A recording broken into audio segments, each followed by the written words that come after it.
Oke, langsung kita mulai aja. Jadi di sini eh tutorialnya ada dua ya. Aku sama Odi. Dan aku itu ngambil bagian part untuk yang materi itu buat UTS. Nah, jadi masing-masing waktunya buat tutorial ini itu 1 jam 1 jam. Jadi karena waktunya terbatas, aku nggak akan ada penjelasan konseptual, tapi langsung ke langsung aja. Eh, oke, kita mulai dari soal yang pertama. Ini materinya eh eh, hukum hukum kolom ya, gaya Coulomb. Jadi, 4 buah muatan membentuk persegi. Diketahui, Q1 itu nilainya sama dengan Q4, yaitu Q besar. Dan Q2 dan Q3 itu nilainya sama, yaitu Q kecil. Nah, pertanyaannya, tentukan rasio Q besar per Q kecil apabila gaya total pada Q1 dan Q4 adalah 0. Dan B, apakah ada besar Q sehingga gaya total pada setiap muatan sama dengan 0. Nah, jadi ini untuk asumsi asumsi saja. Tapi sebenarnya bebas mau asumsinya bagaimana, siapa yang positif, siapa yang negatif. Tapi aku asumsikan kisaran Q4 itu dia muatannya positif. Terus Q dan Q3 itu muatannya negatif. Jadi asumsinya di sini kita buat Q itu lebih besar dari 0.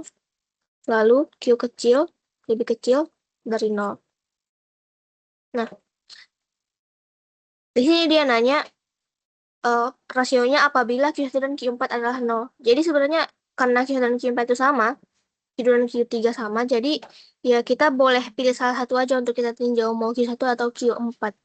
Nah, di sini mungkin aku mau ninjau yang Q1 aja. Nah, pertama, kita tinjau gaya pada Q1 oleh Q2. Ini. Nah, karena Q1 itu positif, terus Q2 negatif, berarti kan gayanya tarik-menarik. Artinya, gayanya pasti arahnya ke kanan. Aduh, kemudian.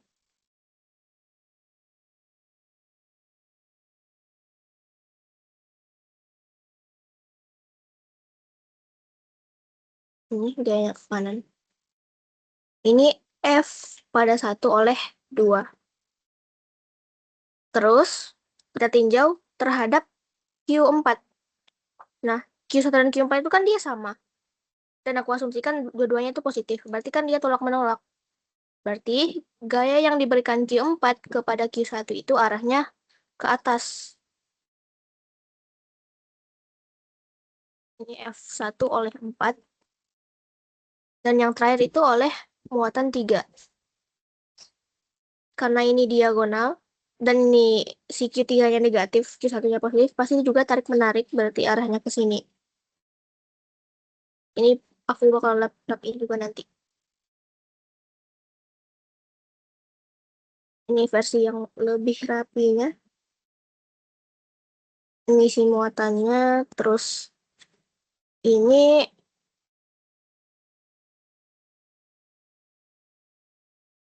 F1/4. 1/4. Terus ini F1/2. Dan yang terakhir tadi ini.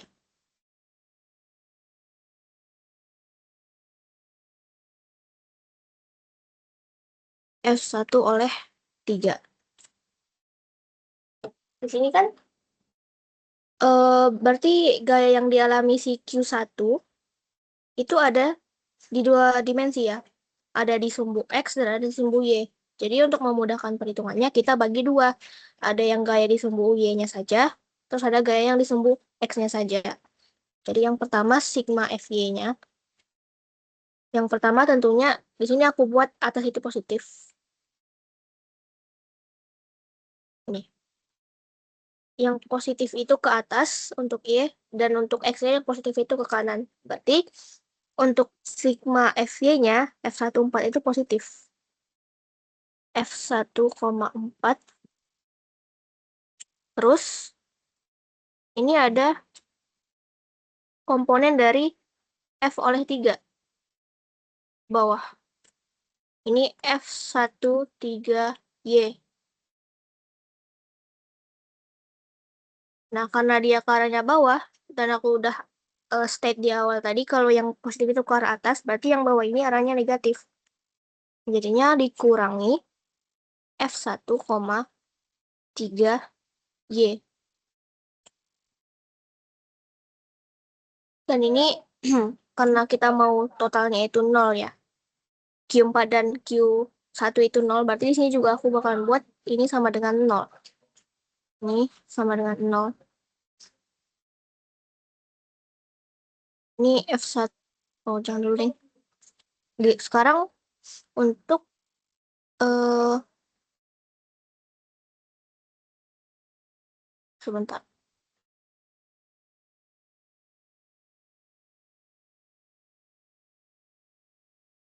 Wait, wait.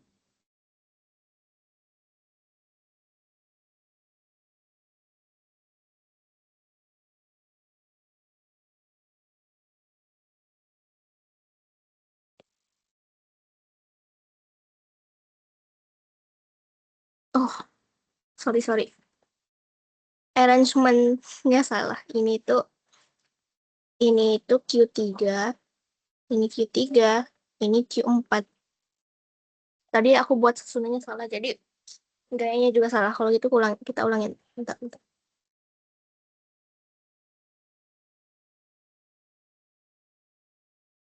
Posisinya salah. Kita ulangin. Nah, yang pertama, interaksi antara Q1 dan Q2. Ini udah benar tadi ke arah kanan. Ini F terhadap 1 oleh 2. Nah, terus Q3 arahnya ke bawah. Karena dia ini si Q1-nya positif, Q3-nya negatif. Berarti ini F1 oleh 3. Nah, terus terhadap Q4, dia tolak-menolak. Berarti ke arah sana. Ini F1 oleh 4. Nah, ini baru aransemen yang benar.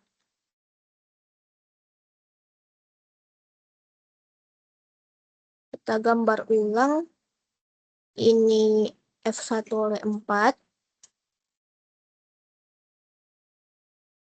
Ini F1 oleh 2. Dan ini F1 oleh 3. 1 oleh 3. Nah, untuk komponen di X dulu deh. Di X duluan, kan ini ada komponen, aduh, si F1 oleh 4-nya itu kan dia bentuknya bukan pada satu sumbu saja, tapi ada sumbu Y dan sumbu X. Jadi kita pecah dulu.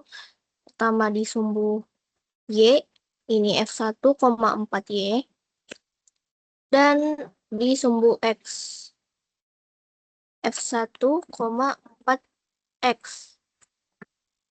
Nah, kalau gitu, di sumbu X itu ada dua. Pertama F1,2 dan F1,4X. Dan buat yang ke kanan itu positif. Ke kanan positif, ke atas positif. Kalau gitu ke kiri dan bawah itu negatif. Berarti F1,2 itu dia positif. F1,2 dikurangi F1,4X. F1,4X. Karena ini diminta setimbang, ingat permintaan soalnya tadi, nilai total pada Q1 dan Q4 adalah 0. Berarti ini kita buat sama dengan 0.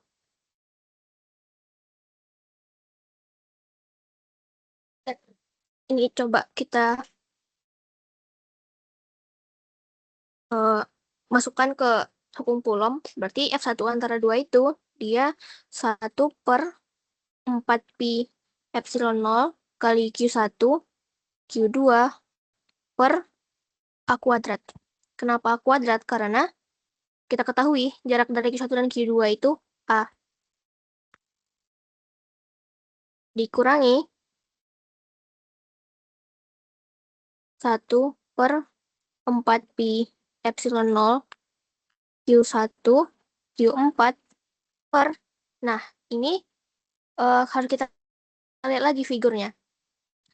Di sini dia kan jarak keempat matanya itu membentuk persegi ya. Dan di sini jarak antara Q1 dan Q2 itu kita bisa lihat jaraknya itu A. Nah, tapi kalau untuk Q1 dan Q4, dia kan jaraknya bukan rusuknya, tapi diagonalnya. Berarti A akar 2. Ini diagonalnya kan. Berarti jarak antara Q1 dan Q2, Q4 itu A akar 2. Jadi di sini kita nggak bisa masukin A kuadrat, tapi 2A kuadrat. 2A kuadrat. Kita sederhanakan rumusnya.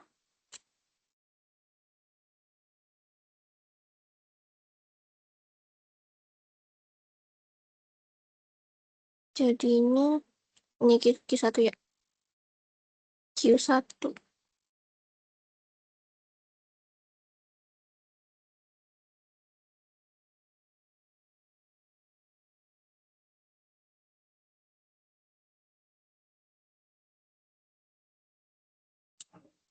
Q1 kali Q2 dikurang Q1 Q4 per 2. Nah,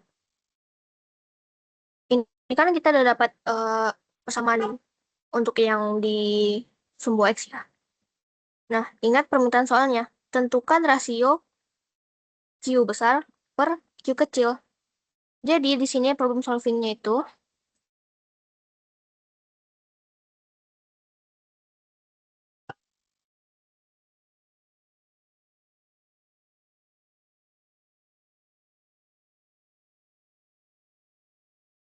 kita ubah ke bentuk persamaan yang terdapat Q besar per Q kecilnya. Karena itu kan yang sebenarnya mau kita cari. Ke bentuk yang terdapat Q besar per Q kecil. Karena ini yang dicari.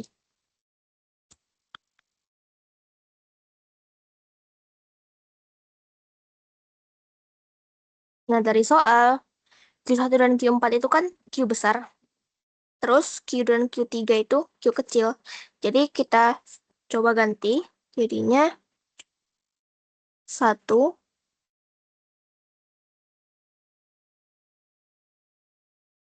per 4 pi epsilon 0 A kuadrat kali Q1 itu Q besar, Q2 itu Q kecil, dikurang Q kuadrat per 2. Nah, dari sini kita tinjau. Ingat, ini sama dengan 0. Karena ini kan tadi di atas fx itu sama dengan 0. Aku tulis saja. Karena fx sama dengan 0, maka kalau gitu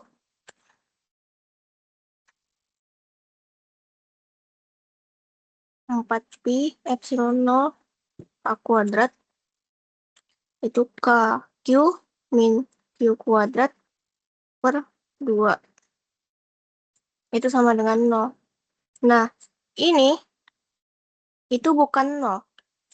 Karena dia selalu ada nilainya, bukan 0. Jadi apa yang bisa membuat supaya nilai di sisi kiri ini 0? Ya ini. Inilah yang 0. Kalau gitu, K kali Q minus Q kuadrat per 2 itu sama dengan 0. Nah, kita coba solve yang ini. Berarti K Q sama dengan Q kuadrat per 2. Terus kita bagi. Kita bagi Q kuadrat. Jadinya Q per K, K, K besar per K kecil itu sama dengan K kuadrat per kuadrat kali 1/2. Kan coret-coret. Berarti kan, oh bentar, sorry. Sini aja.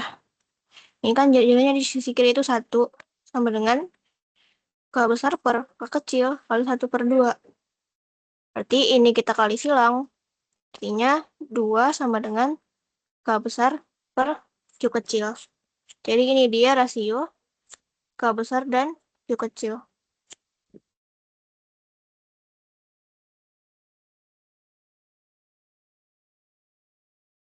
Seterusnya, untuk bagian B, apakah ada besar Q sehingga gaya total pada setiap muatan sama dengan 0?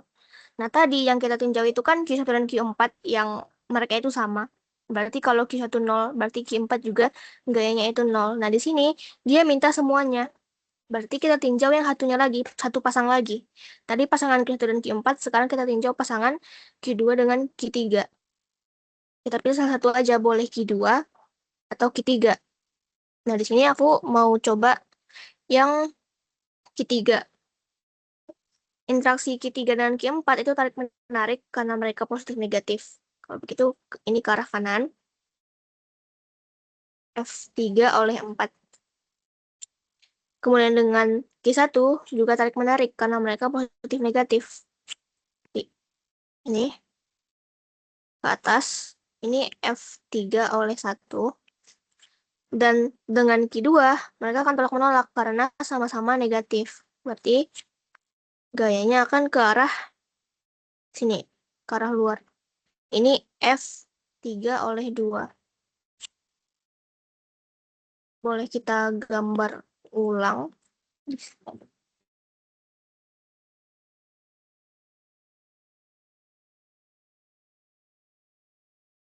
Ini muatannya. Ini ketiga. Kemudian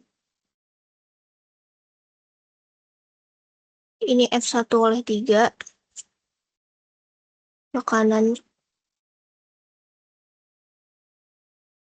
Ini kok F1 oleh 3. Ini F3 oleh 1. Ini F3 oleh 4.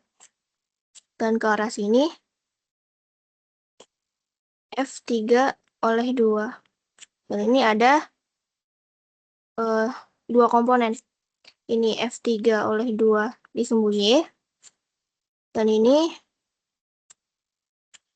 F3 oleh 2 di sumbu X. Nah, kita mau di Q3 ini juga gayanya itu sama dengan 0. Berarti kita boleh pilih salah satu. Mungkin di sumbu Y. Sigma F Y sama dengan 0. Tunggu.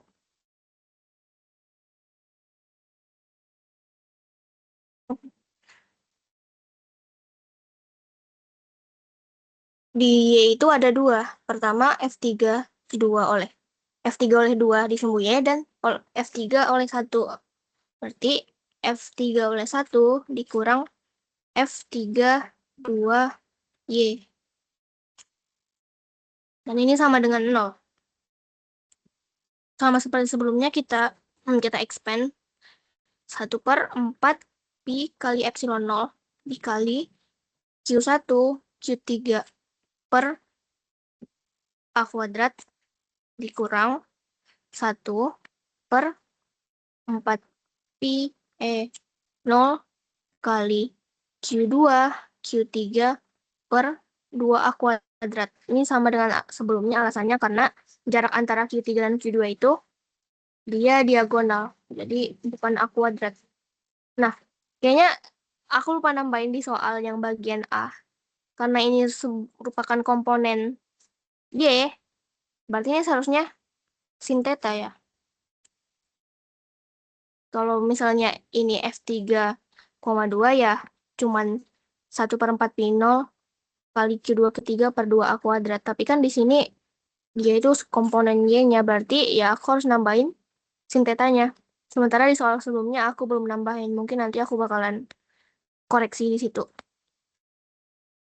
Nah, karena ini persegi 4, pasti kita tahu. Jadinya kan ini persegi 4 nih. Ini misalnya Q3-nya.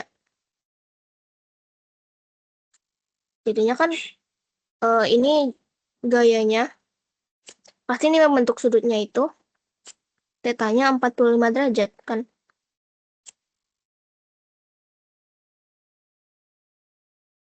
Berarti ini juga sin tetanya itu 45 derajat. Ya, aku tinggal masukin sin teta 45, sin 45 derajat. Coba aku sederhanain, 1/4 pi epsilon 0 A kuadrat kali Q1 Q3 dikurang Q2 Q3 per 2, dan sin 45 derajat itu 1/2 akar 2. 1/2 akar 2.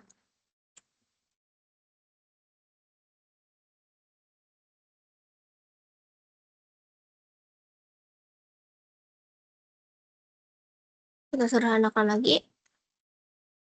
1/4 pi epsilon 0 A kuadrat, berarti Q1 Q2 Q3 Q3 Q3 kurang Q2 Q3 akar 2 per 4. Dan ingat,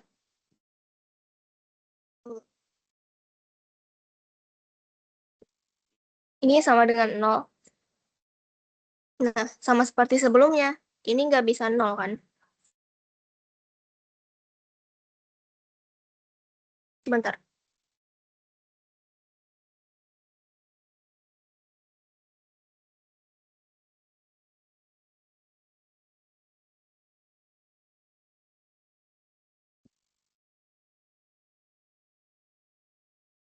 Oke. Sama seperti sebelumnya, eh nilai ini itu bukan 0. Tidak sama dengan 0. Maka supaya ini nilainya 0, maka bagian inilah yang kita buat sama dengan 0. Oh ya, dan karena di sini diminta nilai Q kecil, berarti sama seperti sebelumnya. Kita ubah nilai Q1 dan Q.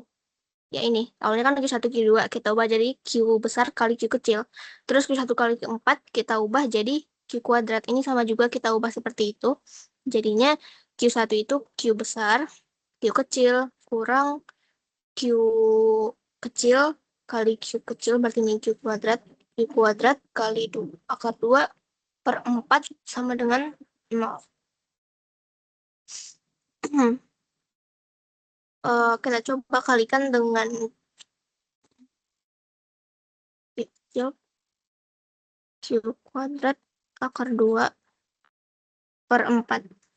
Nah, ini kita bisa mendapatkan nilai Q kecilnya. Masalahnya, di sini ada dua variabel yang tidak diketahui. Pertama Q kecil, dan kedua itu Q besar ini. Nah, di soal sebelumnya kan kita udah dapat perbandingan Q besar dengan Q kecil. Berarti kita bisa dapat nilai Q besarnya itu berapa. Tapi mungkin aku koreksi sebentar. Tadi yang masalah di sini. Ini seharusnya dia cos theta, yaitu akar 2 per 2. Berarti ini tuh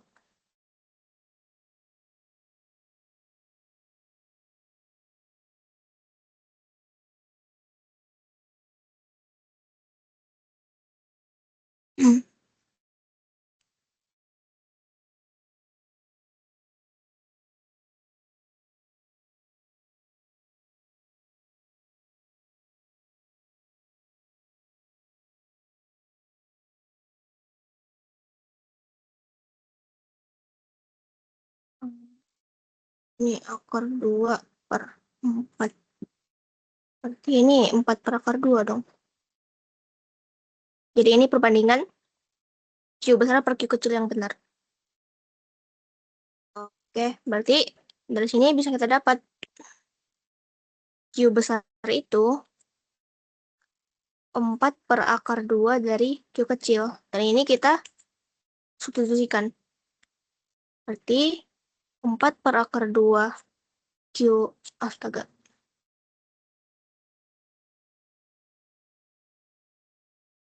Ini kita coret aja. Berarti Q besar sama dengan Q 4. Kita substitusikan berarti 4 per akar 2 dari Q kecil itu sama dengan wait a minute. Ada yang janggal.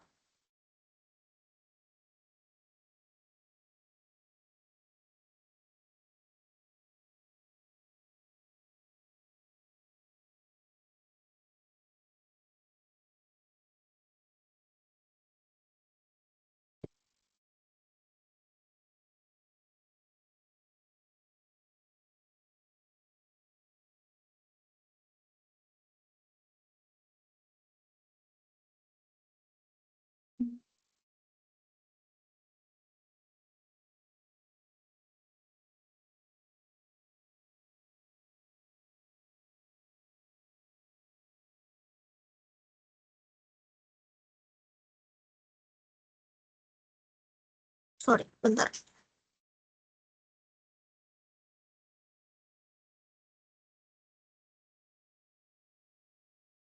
Ini Q min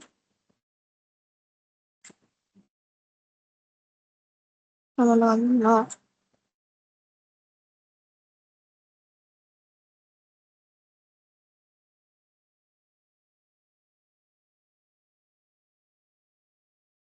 4 per akar 2.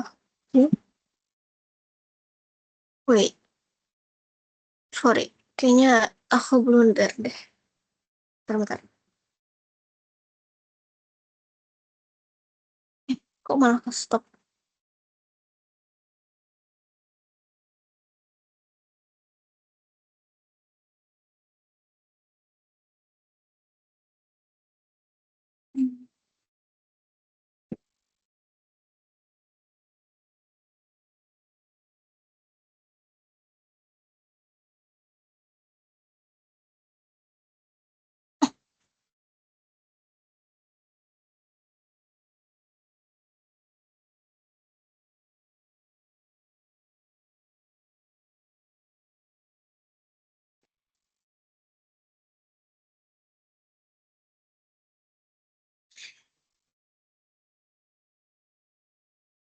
Oke, ini.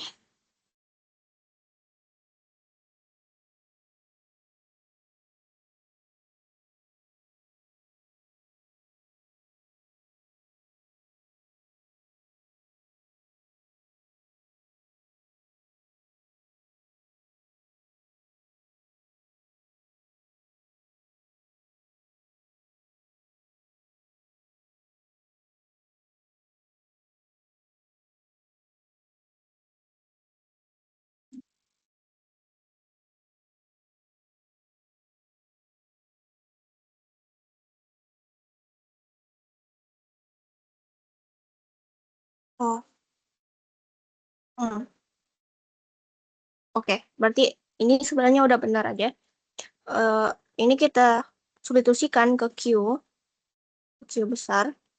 Jadinya 4 per akar 2 Q kecil minus Q per 2 akar 2 per 4 sama dengan 0.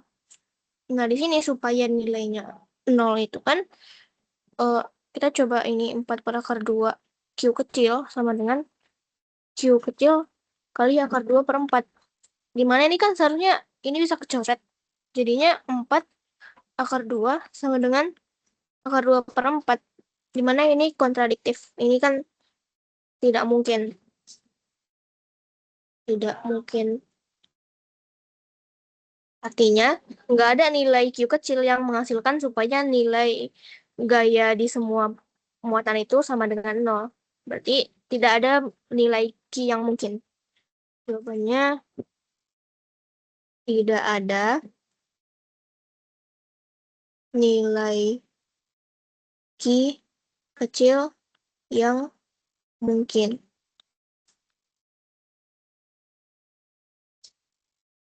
Agar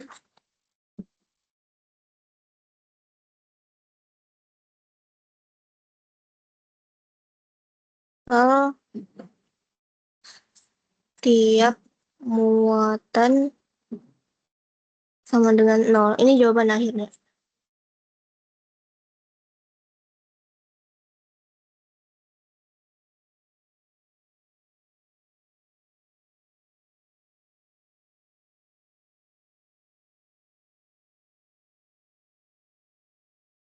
Oke, jadi itu soal yang pertama.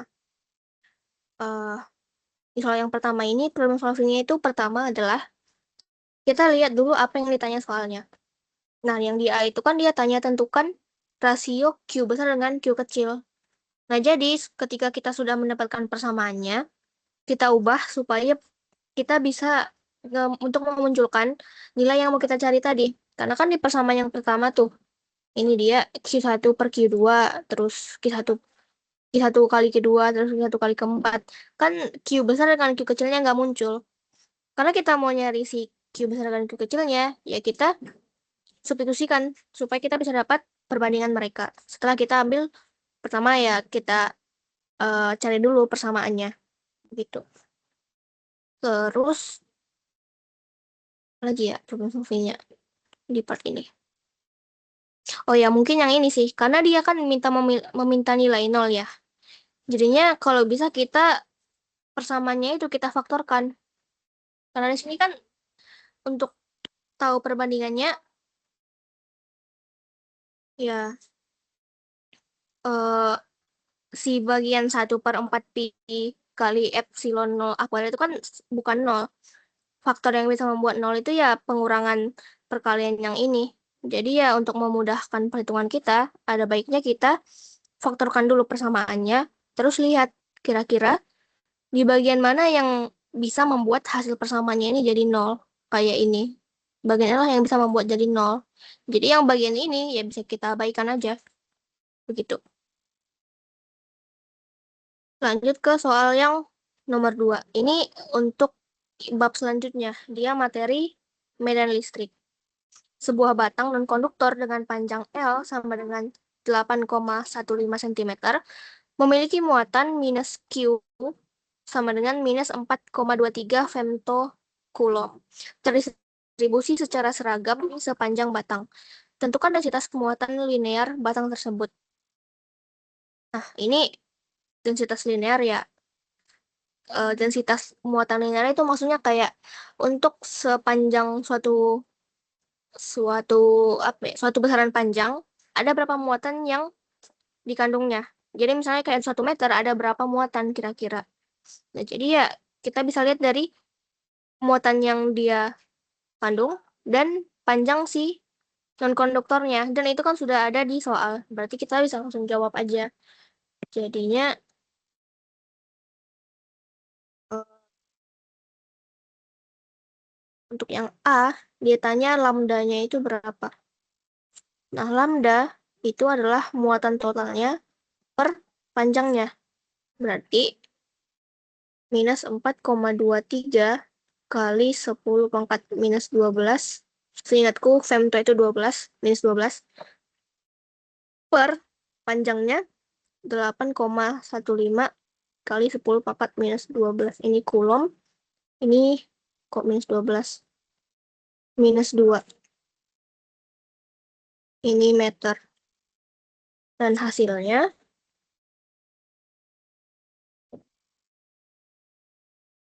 4,23 bagi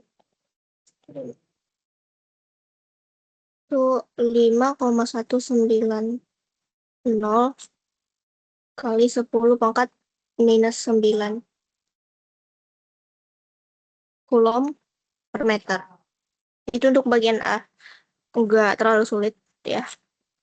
Terus untuk yang bagian B, tentukan besar dan arah medan magnet pada medan magnet. Soal-soal medan listrik.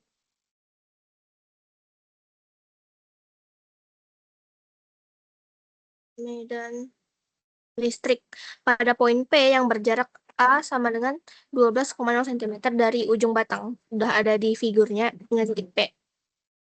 Nah, kan ini sepanjang batang ini ada muatan. Nah, jadi kan medan listrik itu dia berbanding terbalik kuadrat sama jarak si muatan dengan titik ujinya. Berarti, misalnya ada muatan di ujung batang ini, dia kan akan berkontribusi ke medan listrik di poin titik P. Kemudian ada juga muatan di titik ini yang juga akan berkontribusi di medan listrik di titik P juga. Nah, tapi jarak kedua muatan ini kan berbeda. Ada dia yang di paling ujung, ada dia yang sedikit ke tengah.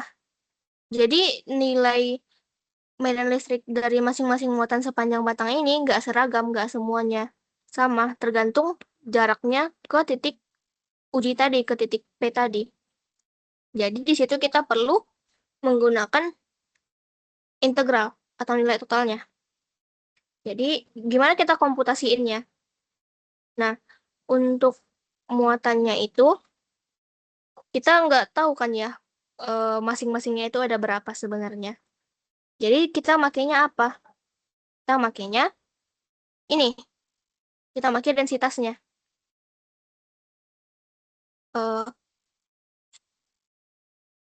lambda itu bisa juga kan dibilang sebagai dq per ds. Dan di sini bisa kita ubah jadi dq sama dengan lambda ds atau dx juga bisa. Misalnya aku mau milih pakai x nih, bisa jadi lambda dx juga boleh. Berarti muatannya itu kita pakai dq. Karena dia kan elementer partisinya gitu. Terus untuk jaraknya, kita mungkin bakalan mulai dari yang paling jauh. Dari sini, kemudian ke sini, sampai ke ujung sini. Nah, itu gimana kita memformulasikan panjangnya, jaraknya ke titik P. Nah, misalnya kita bilang di titik ini, itu sebagai X lah. Ini titik, mungkin titik mulanya itu 0. Terus ini, itu adalah X. Berarti jaraknya ini, itu kan, oh sorry, ini seharusnya ada, ini A. Berarti panjang total ini dikurangi ini. Aku harap kalian paham. Misalnya, dia berdirinya di sini. Berarti jarak si titik X ini ke sini, aduh jelek banget.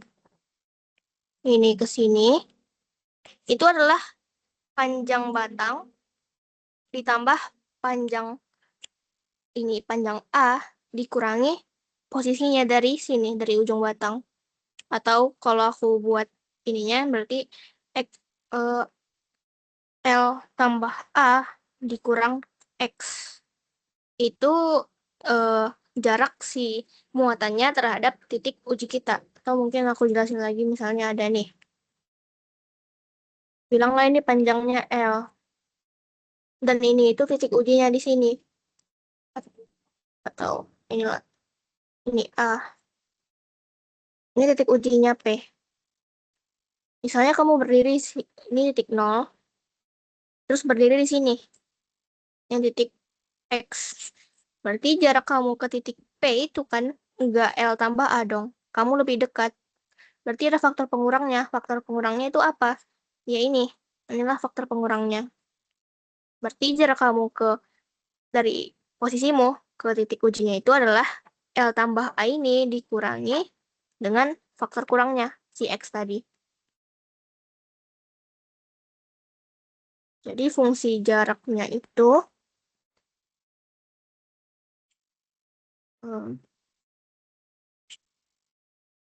jarak muatan ke titik uji itu L tambah A kurang X. Nah, misalnya kan kalau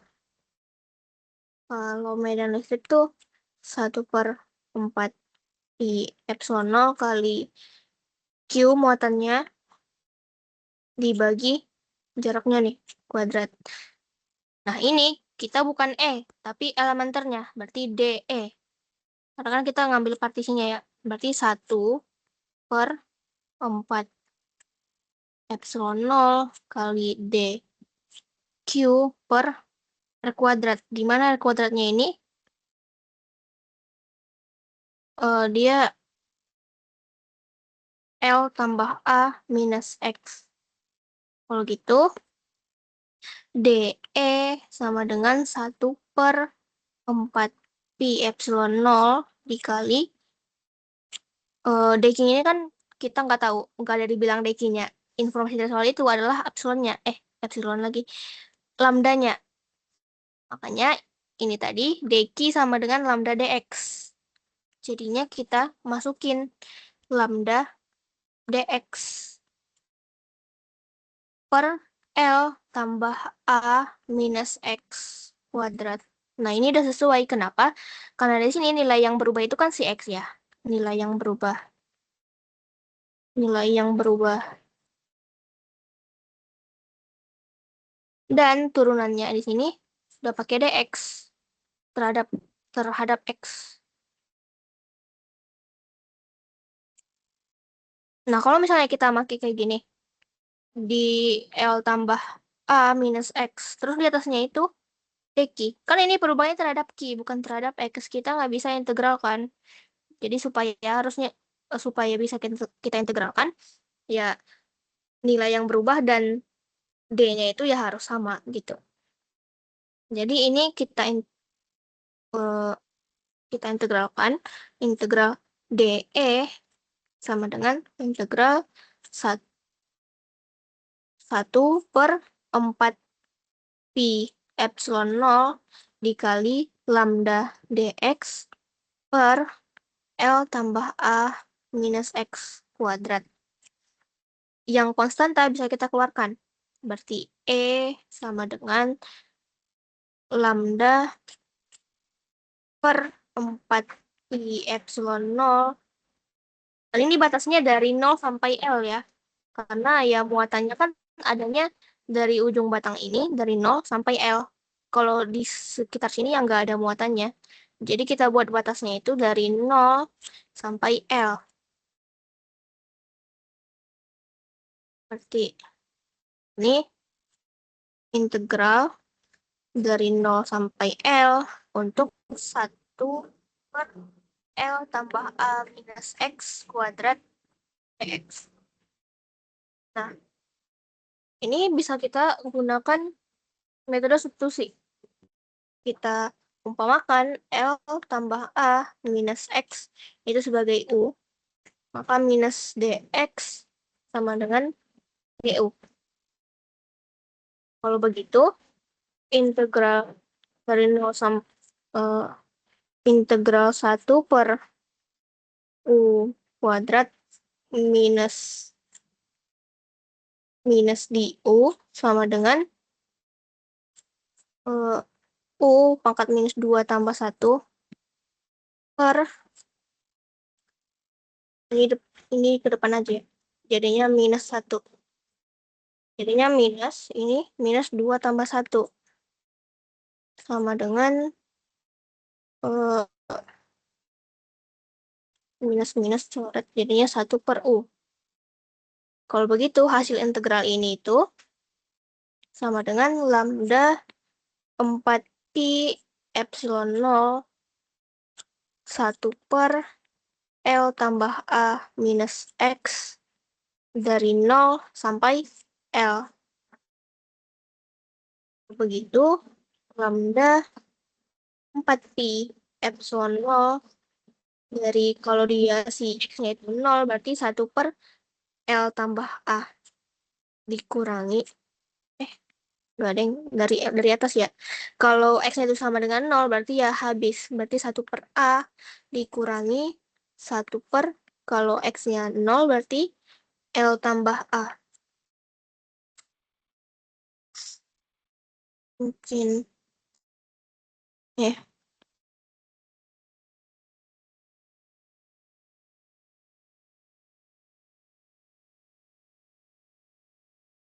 Ini sama dengan lambdanya tadi berapa ya?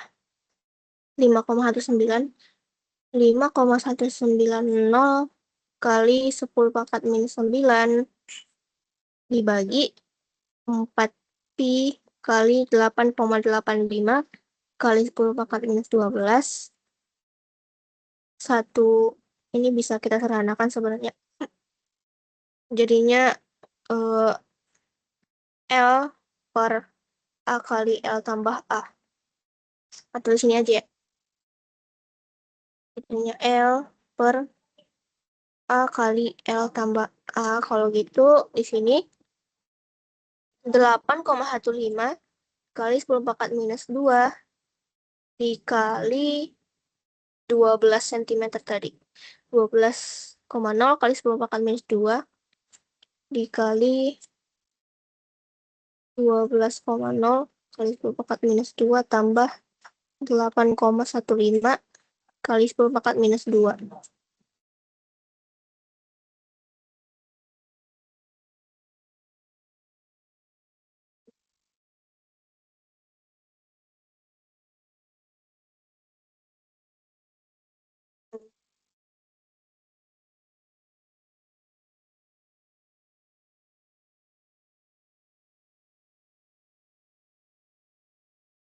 Ya, ya gitulah hitungannya.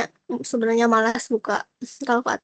Jadi ya hasilnya begitu.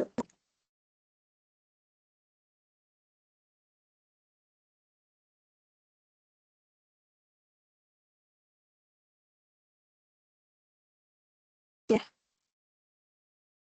oke lanjut ke soal yang ketiga.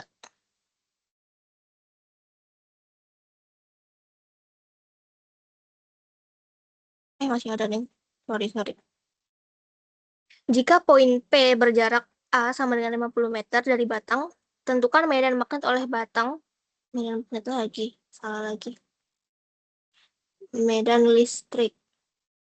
Medan listrik oleh batang bandingkan dengan medan listrik oleh muatan titik minus Q sama dengan minus 4,23 femtocoulomb. Jadi untuk bagian C ini, nilai A-nya bukan 12 cm, tapi 50 meter. Nah, di sini nilai A-nya itu jauh lebih besar dari L dong kalau gitu. Karena si L tadi kan cuma 8,15 cm. Jadi kalau begitu di perhitungan kita itu, kita bakal mengabaikan si L-nya. Berarti dari hasil yang ini tadi, jadinya cuman begini hasilnya. E sama dengan 1/4 pi epsilon 0, 1 per L tambah A minus X. 0 sampai L. Tapi di sini kita L-nya diabaikan. Diabaikan. Kalau begitu jadinya E sama dengan 1/4 pi epsilon 0 dikali 1/A minus X. Dari 0 sampai L. Kita coba hitung. Sama dengan 1/4 pi epsilon 0 dikali 1/A minus L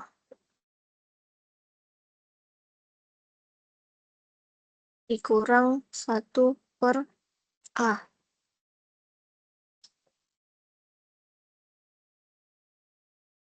Kalau gitu E, hmm,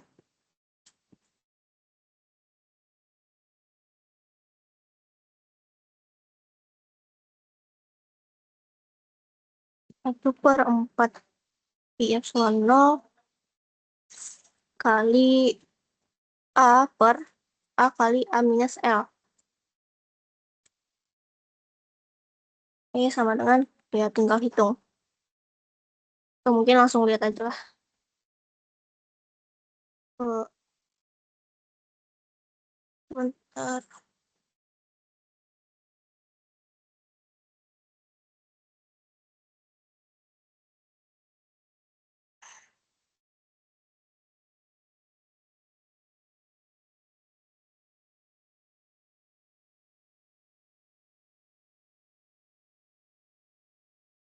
Nomor 31.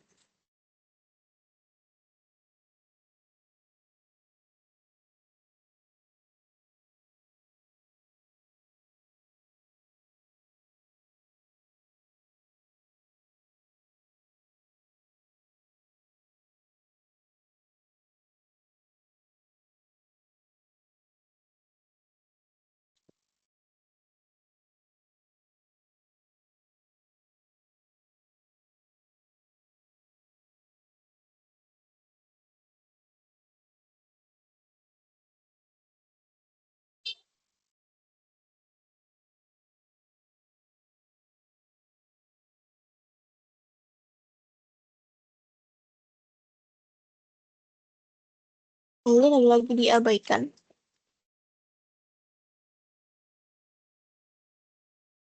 Kalau begitu, dia dapatnya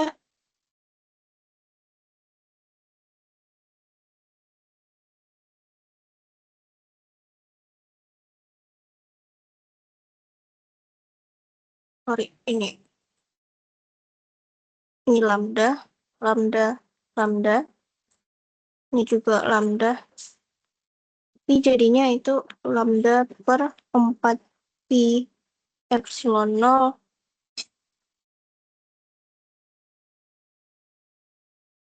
Oh, ada kok macam ada yang salah ya?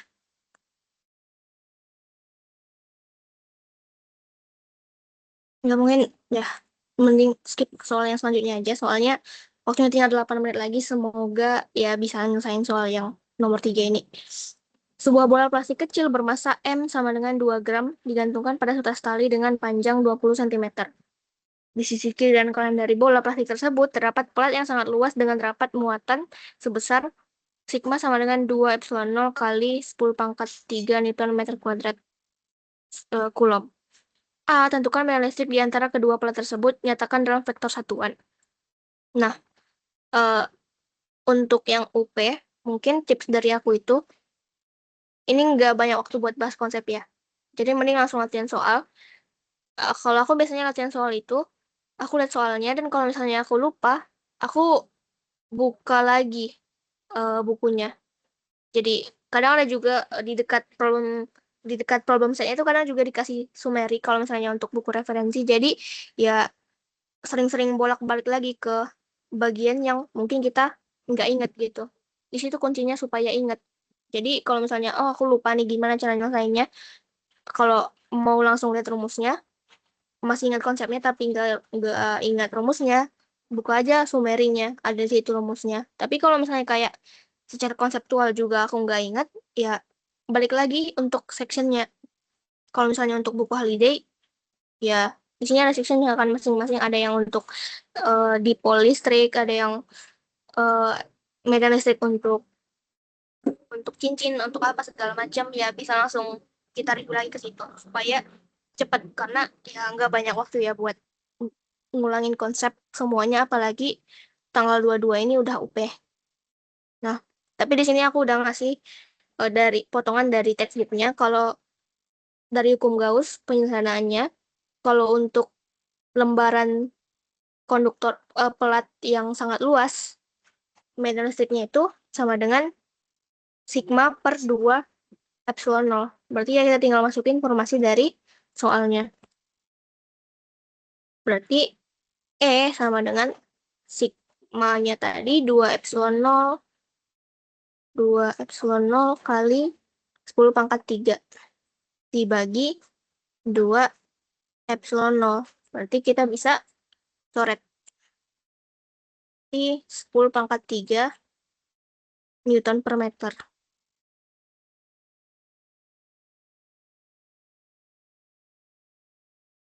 Kemudian selanjutnya untuk bagian B, jika bola tersebut dalam keadaan setimbang, tentukan jenis dan besar muatan bola tersebut. Nah, di sini ada mungkin ya kombinasi lah dengan materi di semester sebelumnya untuk mekanika klasik. Misalnya dari sini, bolanya ini dia itu punya berat. Berarti gaya yang berlaku yang pertama itu adalah gaya yang berlaku pada bola Yang pertama itu adalah gaya gravitasi, karena dia punya berat tadi. Tidak bisa diabaikan beratnya. Gravitasi. Jadi ini arahnya ke bawah. Ada gaya ke bawah. Nih, F. Gravitasi sama dengan mg. Terus yang kedua, tentunya ya dia bermuatan di antara pelat, di mana pelatnya ada medan listrik. Berarti medan listriknya pasti memberi gaya ke si bola bermuatannya. Jadi gaya Coulomb. Ya, atau gaya Coulomb. Nah, ingat ketiga, dia ini dihubungkan ke tali. Dia digantung di tali kan? Berarti bakalan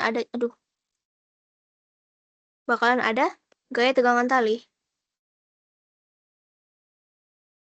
Gaya tegangan tali. Gaya tegangan talinya udah clear ya. Arahnya pasti ke sini.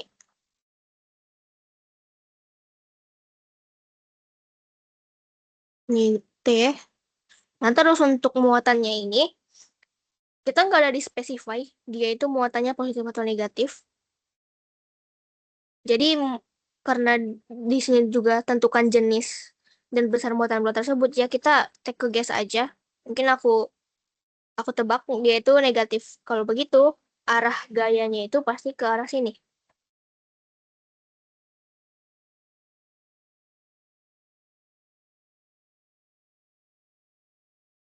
Atau enggak ya? Mungkin misalnya aku bilang dia positif, berarti ke arah sini. Nanti kalau misalnya dapat hasil yang minus atau apa, kita bakalan tahu juga kok di akhir apakah tebakan kita itu benar atau enggak.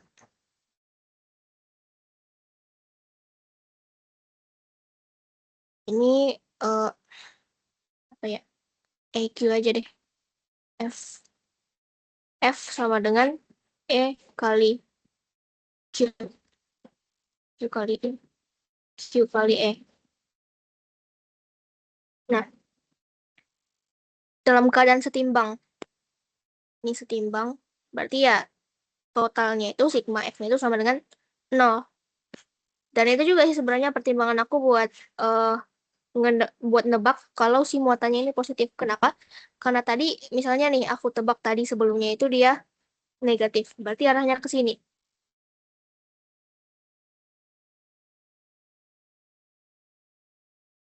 Nah, supaya dia setimbang, berarti dia nggak gerak-gerak kan? Berarti mau disembuh Y atau disembuh X, dia sigma-nya itu sama dengan 0. Nah, kalau misalnya arah gayanya untuk yang dari gaya listrik ke arah sini, nggak ada counter gayanya yang ke arah sini. Ya kan? Nggak ada arah gaya yang untuk MG ini dia cuma disembuh Y aja. Kemudian untuk si T, dia kayak gini. Ini TX, ini TY. Jadi dua-duanya mau si ininya EQ-nya ke kiri juga, si TX-nya ke kiri juga. Jadinya nggak ada counter yang ke sebelah kanan. Makanya aku ubah tebakanku tadi. Jadinya aku bilang kalau kayak gini ya bisa make sense karena kan si TX-nya ke kiri, si ke kanan. Ya berarti ada kemungkinan bisa nge-count ada counternya masing-masing gitu. Dari situ asumsi aku buat nebak dia itu nilainya positif gitu. Kalau gitu, nah ini juga 0. Kita mulai dari yang sumbu X. Berarti sigma Fx sama dengan 0. Yaitu Tx dikurang QE sama dengan 0. Berarti QE-nya sama dengan Tx. Nah, dia minta besar muatannya. Berarti Q sama dengan Tx per E. E-nya kita udah ada, tapi Tx-nya kita belum tahu. Nah, situ kita bisa tinjau dari sumbu Y-nya. Sigma F-nya kan juga sama dengan 0. Berarti T-nya itu, T-nya ke atas dikurang MG sama dengan 0. Berarti T sin theta minus mg sama dengan 0. T sama dengan mg per sin theta. Bener nggak? Wait. Kita cek dulu. Nih, ini TX, ini TY. Oh, kebalik, guys. Ini kita bisa lihat, ini T kan? Terus ini TX, ini TY. Nah, ini sudut ini. Dia kan berseberangan sama ini. Berarti ini sudutnya 15 derajat. Berarti si TY itu adalah si cos tetanya, bukan sin tetanya. Kebalik.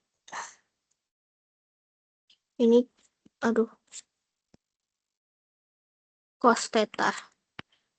Ini juga cos theta kalau gitu. Nah, kalau gitu ini Q sama dengan TX-nya, berarti T sin theta. Ini tanya kita udah ketahui, berarti T ini T sin theta per E sama dengan MG per cos theta kali sin theta per 1 E. Berarti MG tan theta per E.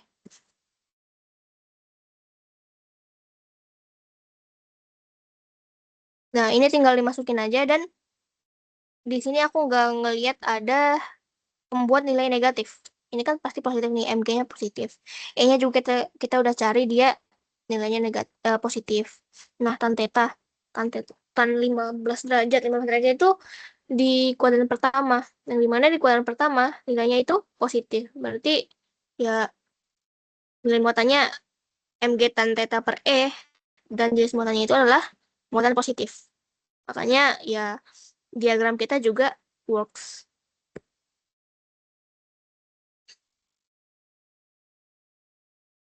Tentukan gaya Coulomb yang bekerja pada bola tersebut dan nyatakan dalam vektor satuan. Kita pakai yang ini aja tadi, yang si TX. Untuk yang C, sigma XX sama dengan 0. Tadi kan TX minus QE sama dengan 0. Berarti QE-nya sama dengan TX. Nah, ini ya kita tinggal kerjain aja kayak yang tadi, tapi arahnya itu dia ke arah kanan ya. Berarti dia I-nya positif, ke I positif begitu.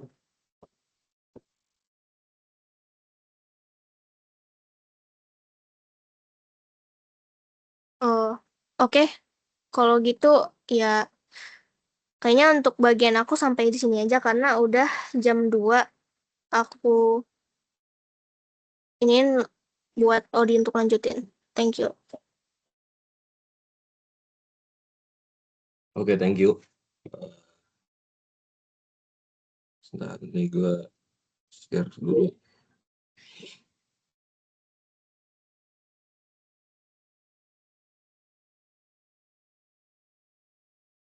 Share screen.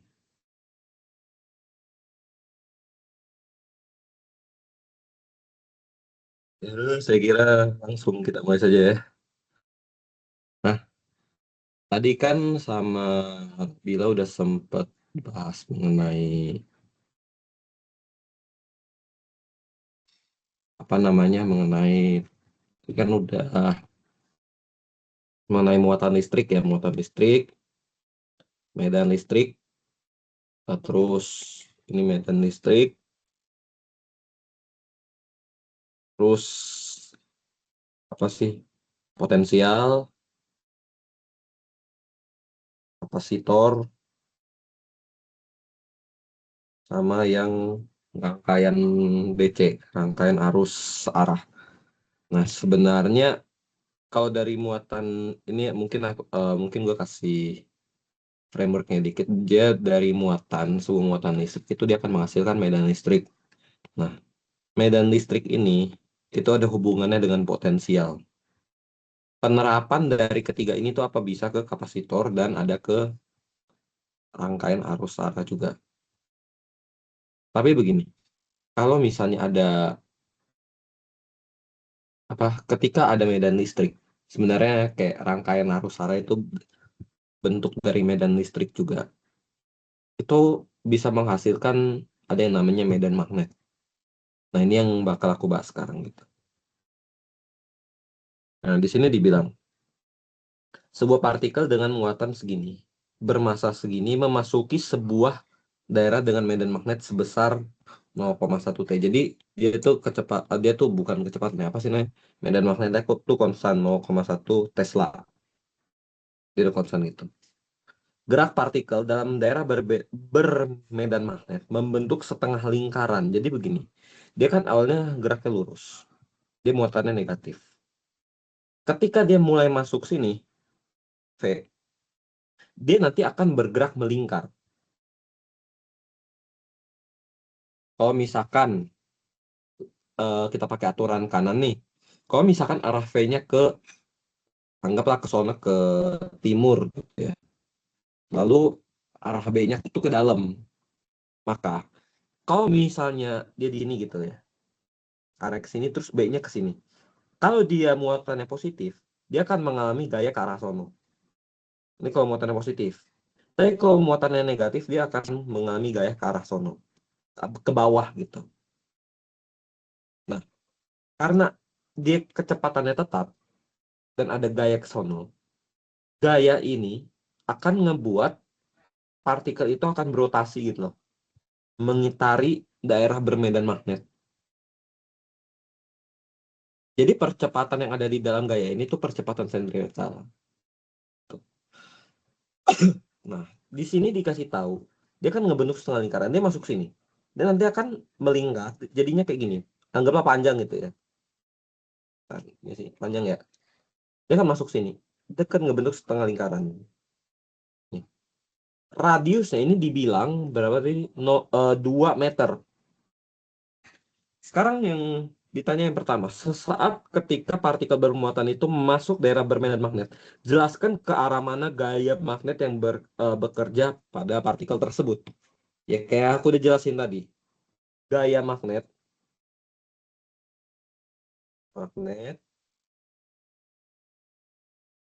bergerak,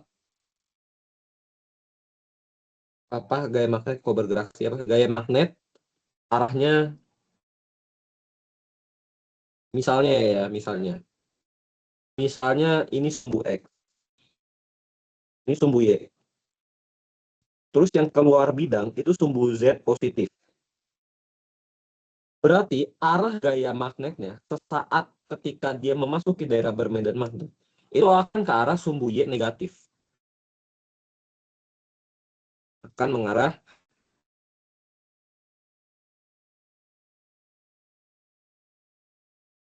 ke sumbu Y negatif. Jadi kalau misalkan kita buat dalam bentuk vektor, misalnya F dari magnetnya ini misalkan sekian gitu. Vektor satuannya adalah J, topi gini, Newton. Dia kan arahnya ke bawah.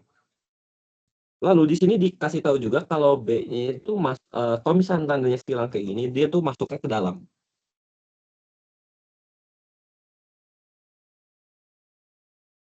Ya kan ke dalam nih berarti dia jadinya 0,1.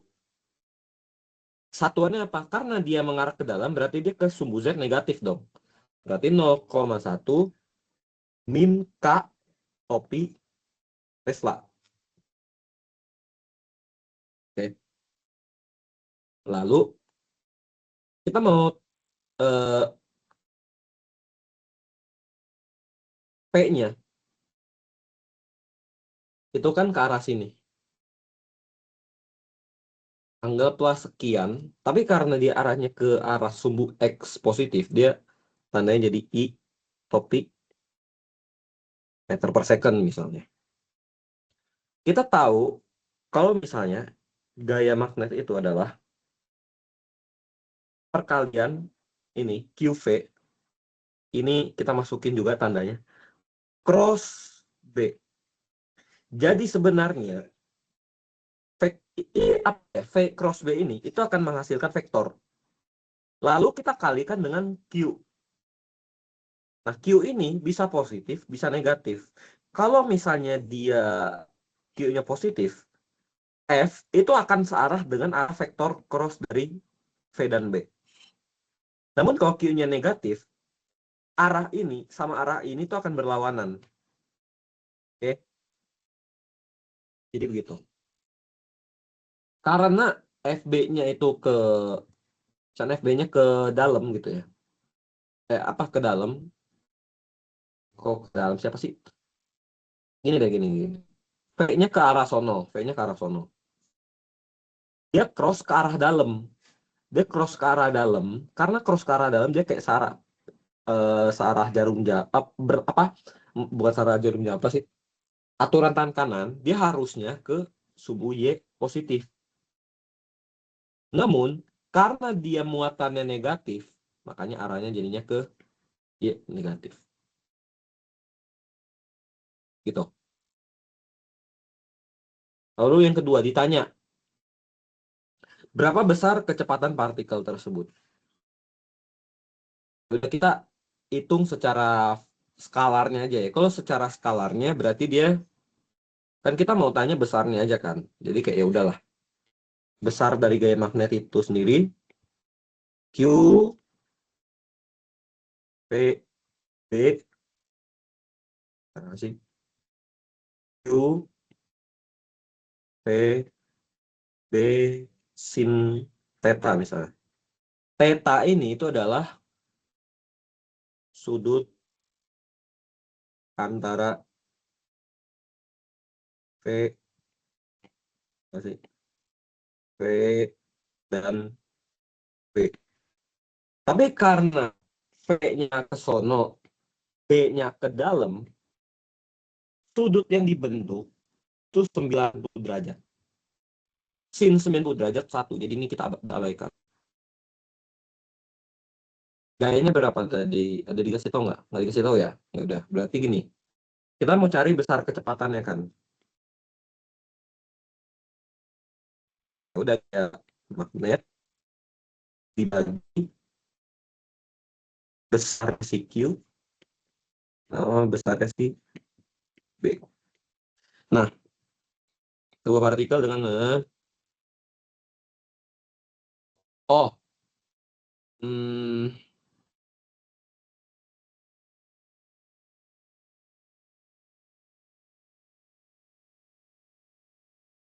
oh gini. Turunin aja sekalian ya. Berarti kan tadi aku udah jelasin, dia kan akan ngebentuk tengah lingkaran gini karena ada gaya yang selalu mengarah itu ke pusat gitu. Ini disebabkan oleh percepatan sentripetal. Percepatan sentripetal itu bukan menyebabkan gaya sentripetal. Gaya sentripetal itu nggak ada. Tapi ada aja percepatan sentripetal yang ngarahnya ke pusat. Nah, gaya magnet ini yang dalam kasus ini, dia itu disebabkan oleh percepatan sentripetal. Berarti massa dari partikel itu sendiri dibagi percepatan dari si sentripetalnya. Ya udah, gitu kan. Q, V, P gitu. QVB aja deh gini ya. Ini massa dari partikel, percepatan sentripetal itu dia V kuadrat dibagi radiusnya. Sama dengan QVB. Ini kita bisa coret. Jadinya,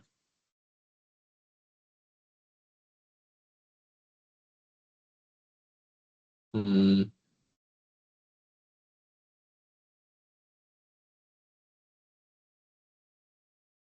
P sama dengan QB dikali R dibagi MP.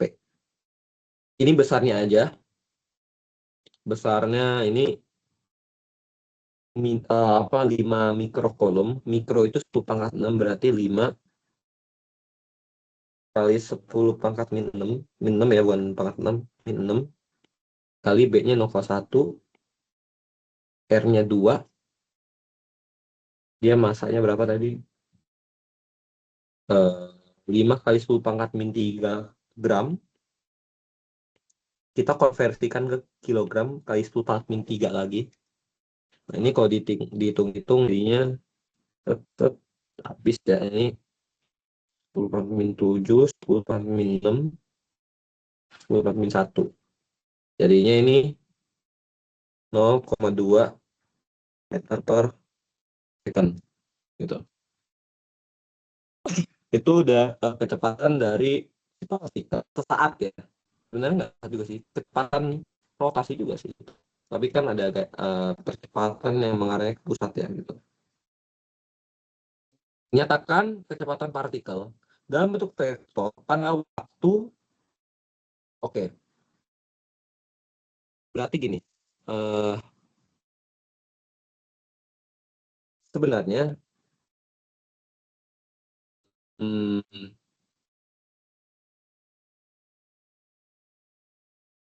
kan kita udah tahu kecepatan dari si partikel ini kan. Dia merupakan kecepatan rotasinya juga. V ini juga merupakan kecepatan rotasi. Start.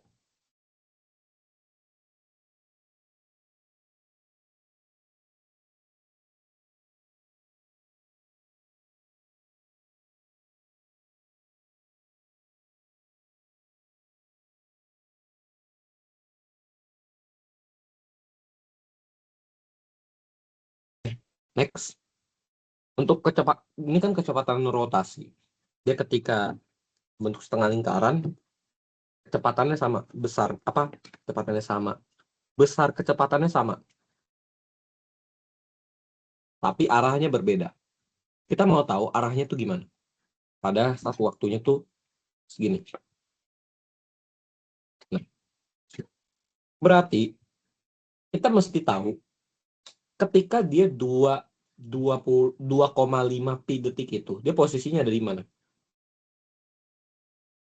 Nah, tapi kita juga mesti tahu dari sini ke sini tuh berapa. Berapa lama dia berada di dalam daerah medan magnet. Kalau gitu kita mesti tahu periode rotasinya. Nah, periode rotasinya itu kita bisa dapat dari kecepatannya itu sendiri. Kan dia 2pi per 2pi r ya, per t. Berarti dia jadinya P sama dengan 2pi r di V. 2pi R-nya 2, V-nya 0,2. Jadinya 20 pi second. Berarti lama partikel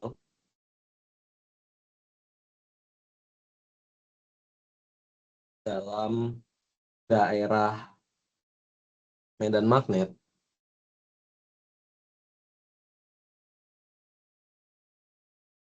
T, berarti dia setengah di periodenya. Setengah T sama dengan 10 pi second. Jadi dia ngebentuk begini. Ini saya.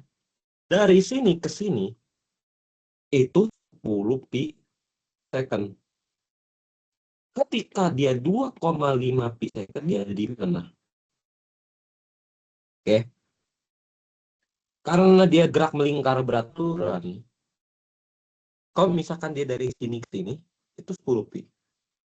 Kalau misalkan setengahnya deh. Setengahnya. Ya kan? Ketika dia setengahnya, berarti dia setengahnya dari ini juga dong. Jadi dari sini ke sini, itu 5 pi second. Kita bagi lagi setengah step gitu. Kalau dari sini ke sini 5 pi, berarti dari sini ke sini itu adalah 2,5 pi second. Jadi, dia tuh ketika ngebentuk ini sudutnya 45 derajat. Di sini juga 45 derajat. Kebayang ya? Ketika dia di sini misalnya, gue gambar lagi deh. Dia bentuk ini. Kan kita udah tahu 45 ya, misalnya di sini. Arahnya ke sini. dia ada vektor ke arah X, ada vektor ke arah Y. Ini 45, ini 45. Dia ke arah X positif dan ke arah Y negatif. Jadinya kecepatan, vektor kecepatan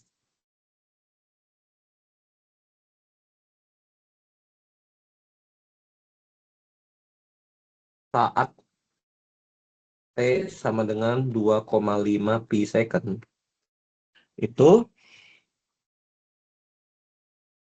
besar di cos 45 derajat I.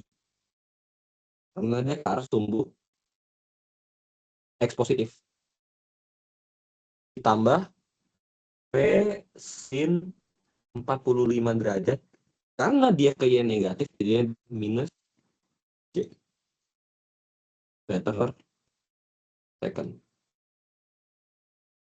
V-nya kan tadi kita dapat 0,2 ya.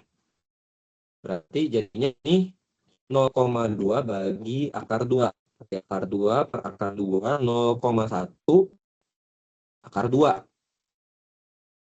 Ya 0,1 akar 2 lah. Cos 45, sin 45 sama. Jadinya dia 0,1 akar 2 I minus J. Satuannya jangan lupa meter per second. Kebayang ya kira-kira kayak gimana? Minum dulu.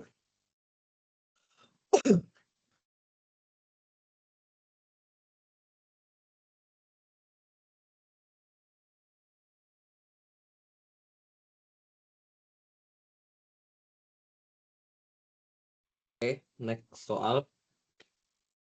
Sebuah generator AC dengan gaya gerak listrik 220 volt beroperasi pada frekuensi 50 Hz dan menghasilkan osilasi pada rangkaian seri RLC dengan R segini, L segini, dan C segini. Nah, kita mau tahu persamaan arus setiap saat sebagai fungsi waktu. Sebenarnya gini, karena dia rangkaiannya bolak-balik ya, jadi dia tuh arusnya tidak tetap, tegangannya tidak tetap. Oke. Jadi sebenarnya misalnya arus ya, arus. Jadi persamaan dasarnya itu adalah kita mau tahu IT misalnya. I dalam fungsi waktu kan. Dia persamaannya sinusoidal. Dia I maksimum sin omega T min V. V ini tuh beda fasenya, beda fase antara antara induktor dengan kapasitor. Gitu. Nah, kita mau tahu I max-nya ini gimana. Tapi bagaimana cara cari I max-nya ini? I max intensitas lagi apa sih namanya? Arus maksimum itu merupakan impedansi dibagi impedansi apa?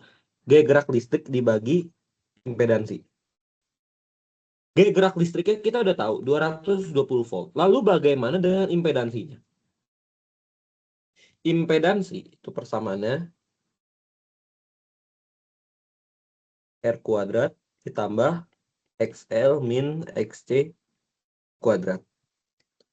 XL itu adalah reaktansi induktif. Itu omega dikali L. Omega itu Omega kan 2πf kan. Nah, F-nya ini tuh frekuensi osilasinya. Dan frekuensinya biasanya sama. Pasti sama sih kalau rangkaian RLC ya. Kalau misalnya XC dia 1 dibagi omega C. Nah, kita mau tahu omeganya itu berapa. Dia kan 2πf. Kita tahu kalau frekuensinya dikasih tahu ya. Nah, 50 Hz. Ya udah, kita masukin aja. 2pi dikali 50 sama dengan 100 pi satuannya radian per second. Radian per second gitu. Kita masukin ini 100 pi kali L-nya berapa tadi? 300 mili Henry. Mili berarti dia kan 300. Kalau mili berarti dikali 10 pangkat min 3. Jadi ya 30 pi ohm. Kalau misalnya ini itu dia di 1 dibagi 100 pi dikali berapa tadi? 50 ya. 50 kali 10 pangkat min 6. Karena dia mikro tadi ya. Mikro itu 10 pangkat min 6. Dia hasilnya kisaran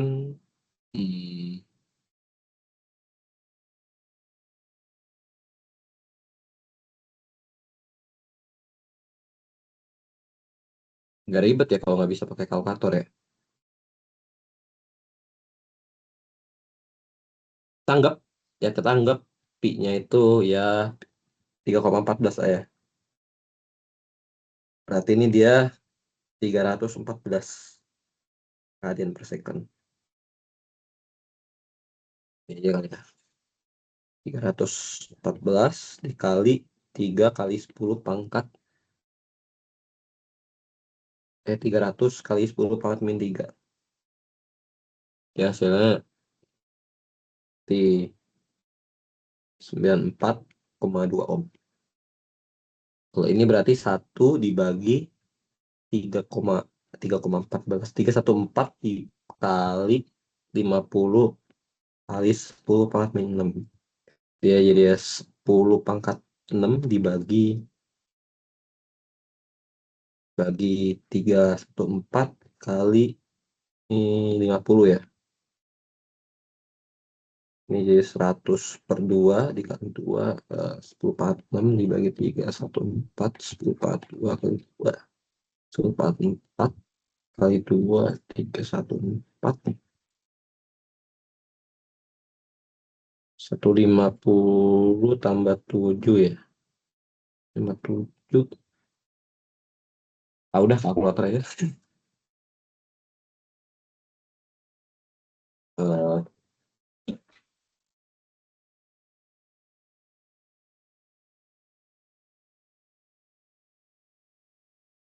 dia 63,69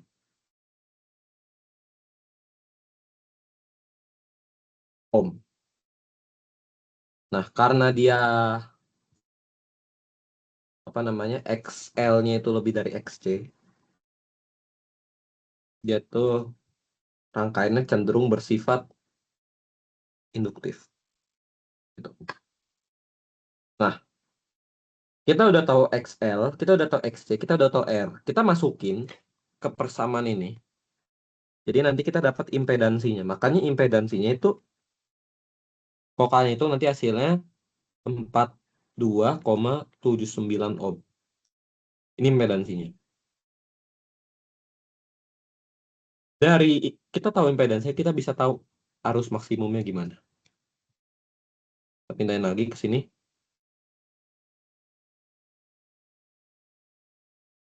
Berarti dia 220 dibagi 42,79. Hasilnya 5,14 ampere. Nah, kita udah dapat nih Gimax-nya. Kita kita tinggal masukin ke sini aja. Tapi problemnya adalah ini. Ini gimana? Nah, kalau dalam diagram fasor, kita kan tahu kita bisa bentuknya kayak gini. Ini misalkan ini arus ya, arus. Ini tegangan. Kalau misalnya ini XL, atau nggak gini deh. XL ke arah sono, XC-nya ke arah sono, R-nya ke arah sono. Yang XL sama XC itu kan akan saling menghilangkan. Dia jadinya begini misalnya. Lalu ada R. Ini XL min XC misalnya yang ini. Dia kan ngebentuk vektornya tuh seperti ini kurang lebih kan. Vektor ini merupakan vektor impedansi. Kalau misalkan kayak gini, berarti tegangannya itu mendahului arus. Gitu loh. Jadi dia tuh akan duluan gitu. Kalau misalkan XL-nya lebih cepat, lebih besar dari XC. Sebentar. Iya, berarti dia kan induktif kan.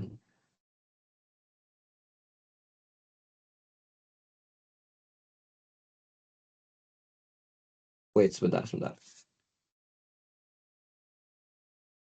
Intinya, kalau misalkan dia induktif kan dia tegangan mendahului arus. Jadi fasa antara tegangan sama arusnya beda. Dan tegangan duluan gitu.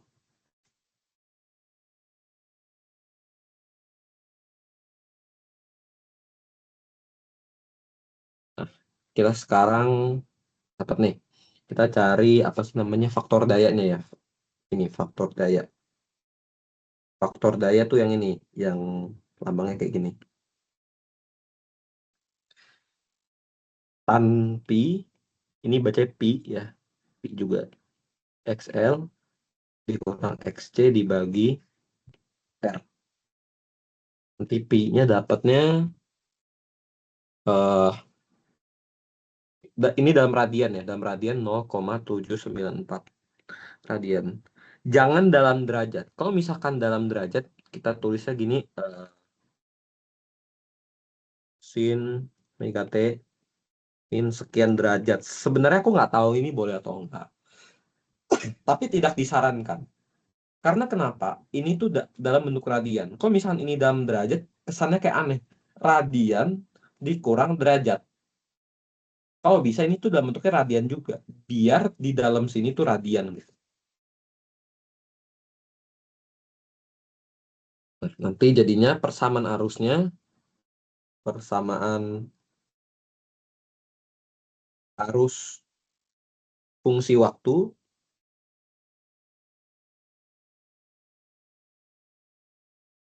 nanti dia IT sama dengan I max-nya tadi 5,14, sin omeganya tadi langsung pakai pi-nya aja ya, 100 pi, T dikurang 0,794.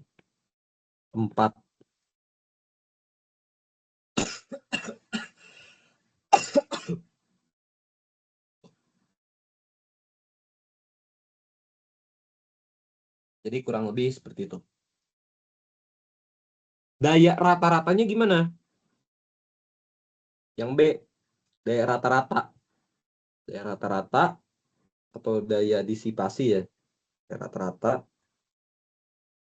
Itu dia persamaannya Rage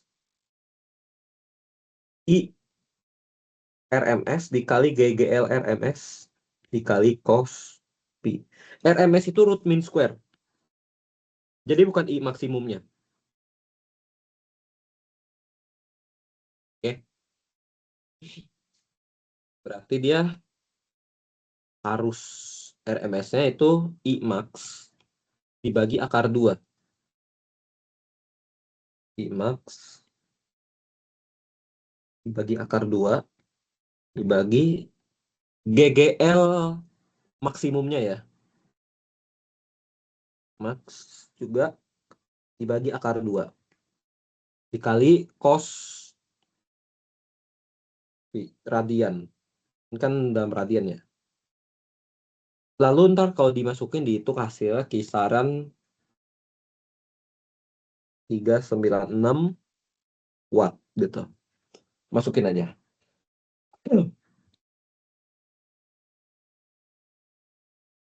Kenapa dapatnya tuh bisa kayak gini? Sebenarnya datangnya tuh dari ini, dari P average. Itu kan sebenarnya IRMS kuadrat dibagi R gitu.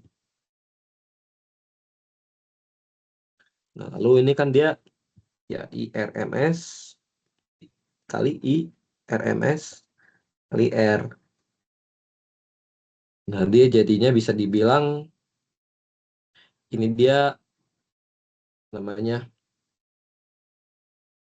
nanti dia akan jadi faktor GGL-nya gitu. Nah, tapi karena apa namanya? Karena kita mau misalnya apa dalam bentuk, kalau mau dalam bentuk RMS, ini dong nggak cukup, harus ada faktor dayanya gitu. Sebenarnya datangnya dari sono. Kalau mau pakai ini juga nggak apa-apa. Masukin IRMS-nya, masukin nanti R-nya gitu, hasilnya akan sama aja. Gitu.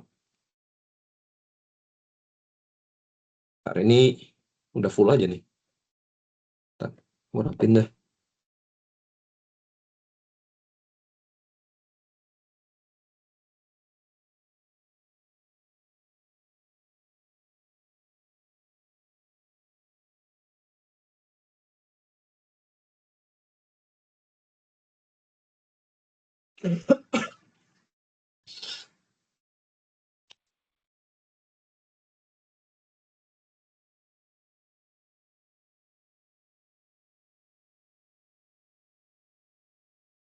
Tentukan besar beda potensial maksimum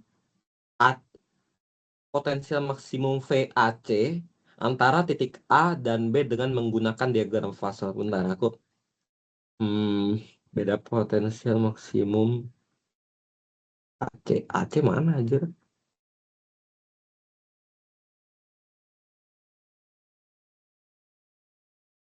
Hmm,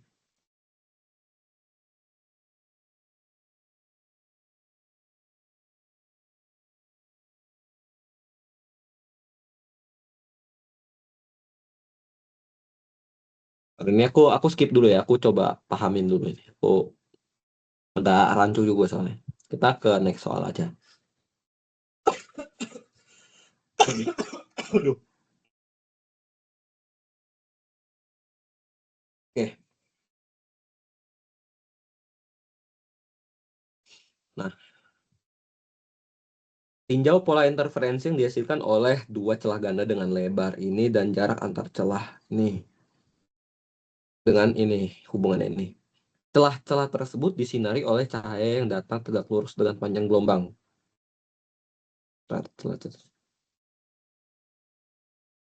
Oke, jika ini potong ya, apa gitu ya.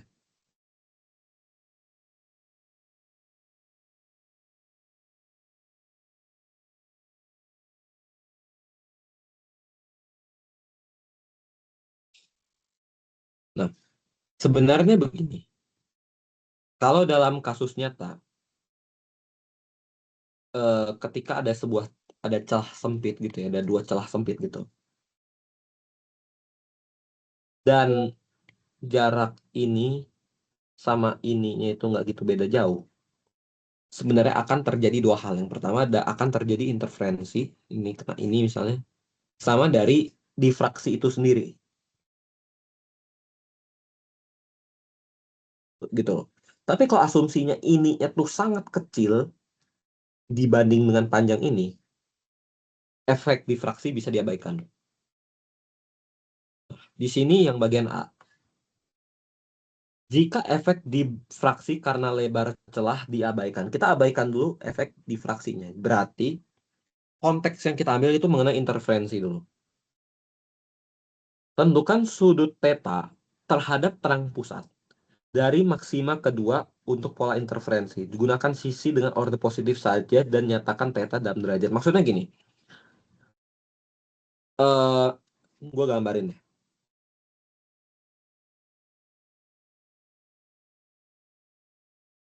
Misalnya terjadi interferensi itu antara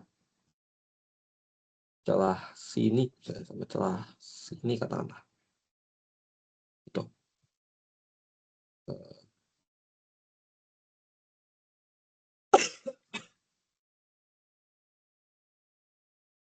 Nah, gimana ya? Gini deh.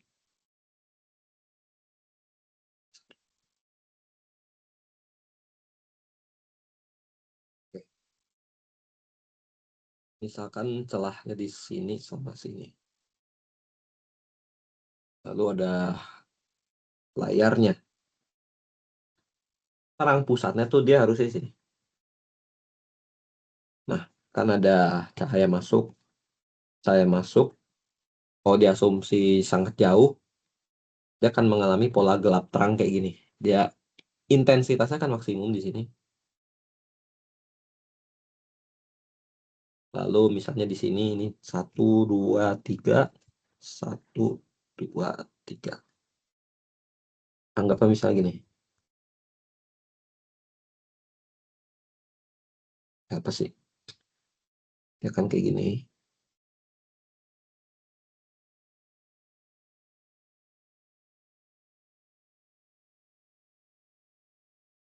Ya nggak gitu rapi gitu lah. Maaf, ini difraksi, maaf, maaf. Dia akan kayak gini, maaf. Berat, ini interferensi ya, dia gini. Eh,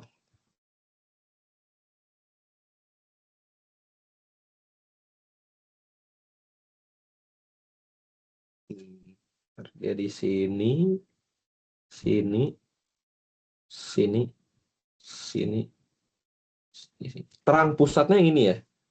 Terang pusatnya yang ini. Tuh. Oke.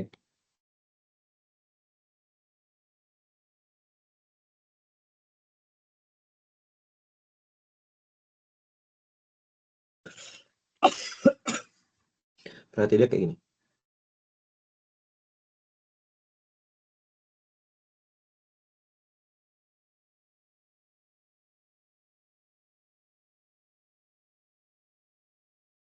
Kurang rapi, guys.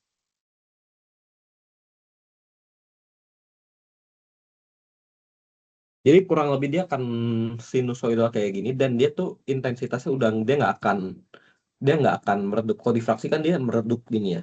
Tapi kalau interferensi nggak.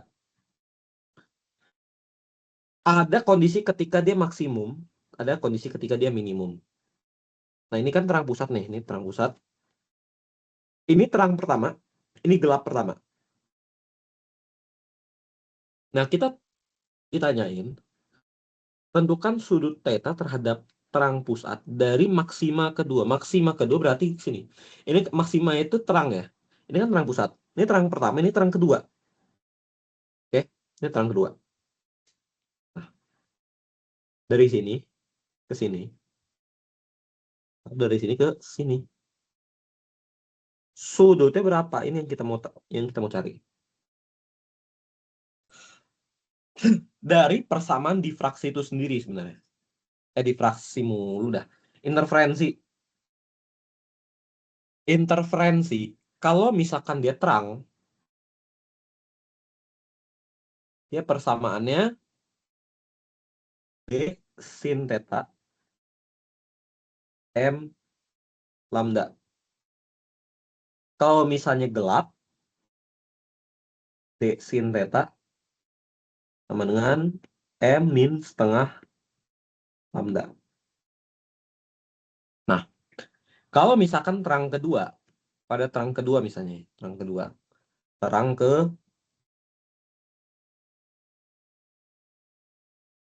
berarti dia M-nya sama dengan 2 kan. Kita taruh persamaan ini tadi interferensi D sin theta dikali M lambda. D-nya itu adalah jarak antar celah. Jarak antar celah ya. Kalau misalnya A itu lebar celahnya. Ini biasanya buat difraksi. D-nya itu anggaplah dari sini gitu. Berarti dia tadi berapa? D-nya 3 kali ini. 3 kali ini. Berarti 3 kali 0,275 dikali 10 pangkat min 3. Sin theta. Theta-nya mau kita cari. Sama dengan 2 dikali lambda ya. Enggak. 550 kali 10 pangkat min nano berarti min 9 ya. Oke, min ah min 9. Nanti sin tetanya kotor aja lah ya.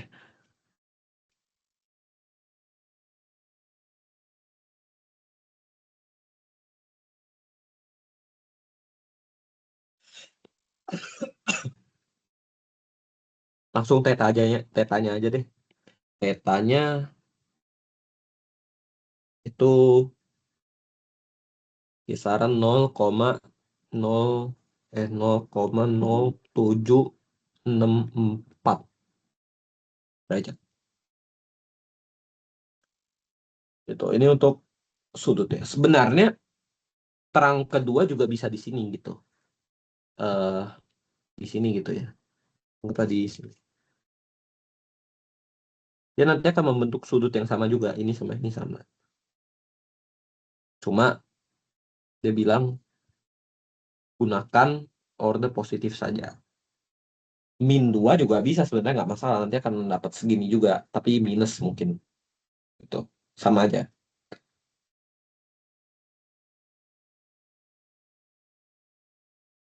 Oke. Lalu, jika efek difraksi tidak diabaikan, tentukan order terkecil maksima interferensi celah ganda yang hilang dalam pola tersebut. Jadi begini, sebenarnya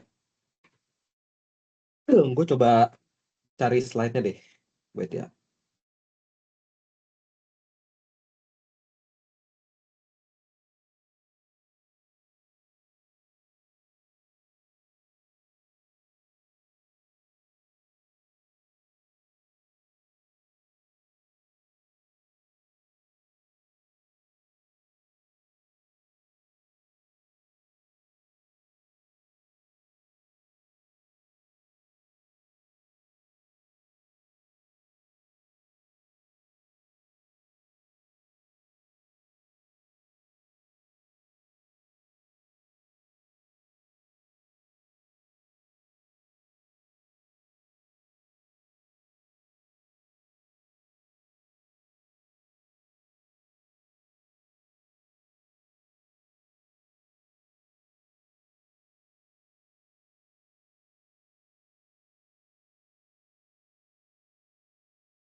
Oh ya, maaf, gue baru baca